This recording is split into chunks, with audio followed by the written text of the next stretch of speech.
Hi నమస్తే, welcome to మర media. నేను మీ కేవీఆర్. ప్యారిస్ ఒలింపిక్స్లో సంచలనం నమోదైంది. జనరల్గా లేడీస్ ఫస్ట్ అంటుంటారు కదా. మొత్తం 6 ఈవెంట్లలో 17 స్పోర్ట్స్ గ్రౌండ్స్లో మొత్తం 117 మంది భారతీయ అథ్లెట్లు ప్యారిస్ ఒలింపిక్స్లో అడుగుపెట్టినరు. అయితే తొలి పథకం కింద షూటింగ్లో మను బాకర్ కాంస్య పథకం సాధించింది. నిన్న జరిగిన ఈవెంట్లో ఆమె 3rd ప్లేస్లో కాంస్య పథకాన్ని సొంతం చేసుకుందనమాట. ఒకసారి ఆ డీటెయిల్స్ ఏంటో చూసే ప్రయత్నం చేద్దాం. 7 ఒలింపిక్స్ క్రీడల్లో భారత్కు పథకం అందించిన 7వ మహిళా క్రీడాకారిణిగా మను బాకర్ నిలిచింది. ఈ జాబితాలో కరణం మల్లేశ్వరి, సైనా నెహ్వాల్, మేరీకోమ్, పివి సింధు, సాక్షి మాలిక్, లవ్లీనా బోర్గోహైన్ ఇట్లా మొత్తం 6 తర్వాత 7వ పథకం కింద మను బాకర్ సాధించిన మహిళగా, యువతిగా రికార్డు సృష్టించిందనమాట. తర్వాత 5 ఒలింపిక్స్ క్రీడల్లో పథకం గెలిచిన 5వ భారతీయ షూటర్గా, తొలి మహిళా షూటర్గా మను బాకర్ గుర్తింపు పొందింది. గతంలో రాజ్యవర్ధన్ సింగ్ రాథోడ్ డబుల్ ట్రాప్ రజతం, 2004లో ఏథెన్స్లో మరో పథకం, అభినవ్ బింద్రా 10 మీటర్ల ఎయిర్ రైఫిల్లో స్వర్ణ పథకం సాధించిన 2008 బీజింగ్లో. తర్వాత వినయ్ కుమార్, గగన్ నారంగ్ షూటింగ్లో పథకాలు సాధించారు. ఇకపోతే టోక్యో ఒలింపిక్స్ తర్వాత నేను తీవ్రంగా నిరాశపడ్డాను. దాని నుంచి కోలుకోవడానికి చాలా సమయం పట్టింది. ఇప్పుడు కాంస్యం సాధించడం పట్ల సంతోషంగా ఉన్నా. దీన్ని మాటల్లో చెప్పలేను. వచ్చేసారి ఇంతకంటే మెరుగైన పథకం సాధిస్తానేమో. చాలా కాలం తర్వాత భారత్కు షూటింగ్లో మెడల్ రావడం కూడా గొప్పగా అనిపిస్తుంది. ఫైనల్లో ఆఖరి షాట్లో కూడా ఎంతో ప్రయత్నించా. ఒక దశలో రజతం సాధించగలనని భావించా. నేను భగవద్గీతను చదువుతా, నేను చేయాల్సింది చేసి ఫలితాన్ని భగవంతునికే వదిలేస్తాను. మీకు ఏం రాసిపెట్టి ఉందో అదే జరుగుతుంది. జరగబోయేది మన చేతుల్లో ఉండదు. మనం ప్రయత్నం చేస్తూ అత్యుత్తమ ప్రదర్శన మాత్రమే ఇవ్వగలం. ఈ పథకం కోసం మేము చాలా కష్టపడ్డాం. నాకు అండగా నిలిచిన అందరికీ కృతజ్ఞతలు అంటూ మను బాకర్ పథకం తర్వాత స్పందించిందనమాట.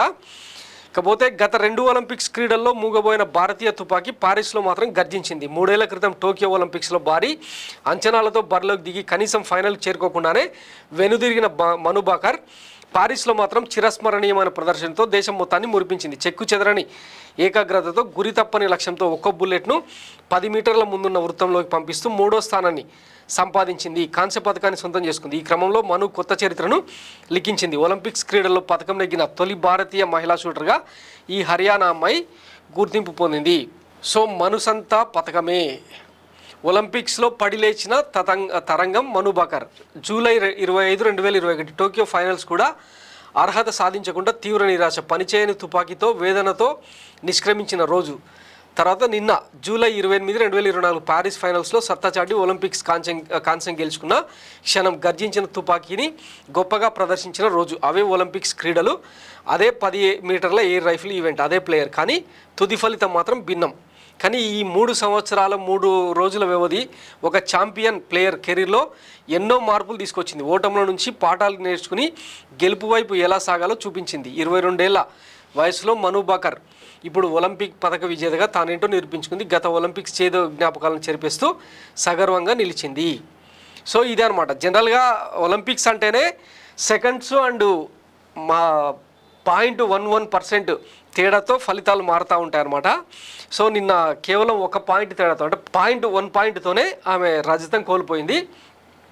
సో స్వర్ణ పథకం సాధించిన ఆమెతో పోలిస్తే కొంత వెనుకబడ్డ క్రమంలో మొత్తం మీద కాంస్య పథకాన్ని సొంతం చేసుకొని ఇండియాను సగర్వంగా నిలబెట్టింది అనమాట ప్యారిస్లో. ఇంకా చాలా ఈవెంట్స్ ఉన్నాయి.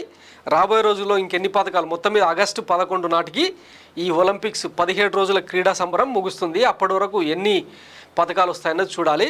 ముఖ్యంగా టెన్నిస్, రోయింగ్ ఇట్లా చాలా ఈవెంట్స్లో భారత ఆటగాళ్ళు అత్యుత్తమ ప్రదర్శన చేస్తున్నారు. మొదట్లో అంటే ఒలింపిక్స్ హిస్టరీని తీసుకుంటే కనుక 1960, 70ల వరకు కూడా హాకీలో అత్యుత్తమ ఫలితాలతో ఏకంగా 8 సార్లు స్వర్ణ పథకం సాధించింది హాకీ. ఆ తర్వాత ఒలింపిక్స్లో భారత్కు ప్రాతినిధ్యమే లేకుండా పోయింది. అంటే పథకాలు రాని పరిస్థితి. అట్లాంటిది 1990లో కరణం మల్లేశ్వరి రూపంలో తొలిసారిగా మరో పథకం వచ్చింది. ఆ తర్వాత ప్రతి ఒలింపిక్స్లోనూ పథకాల సంఖ్య పెరుగుతూ వచ్చింది. దాన్ని బట్టి ఈసారి ఎన్ని పథకాలు వస్తాయన్నది వేచి చూడాలి. సో ఇది మను బాకర్. సో మొత్తం మీద మను బాకర్ ఇండియా మూవనెల జెండాను మరోసారి రెపరెపలాడించినట్టయింది క్రీడా సంబరం మీద, క్రీడా వేదిక మీద. సో రాబోయే రోజుల్లో మరిన్ని పథకాలు తీసుకురావాలని ఆశిద్దాం. థ్యాంక్స్ ఫర్ వాచింగ్ మర మీడియా. నేను మీ కేవీఆర్. Thank you.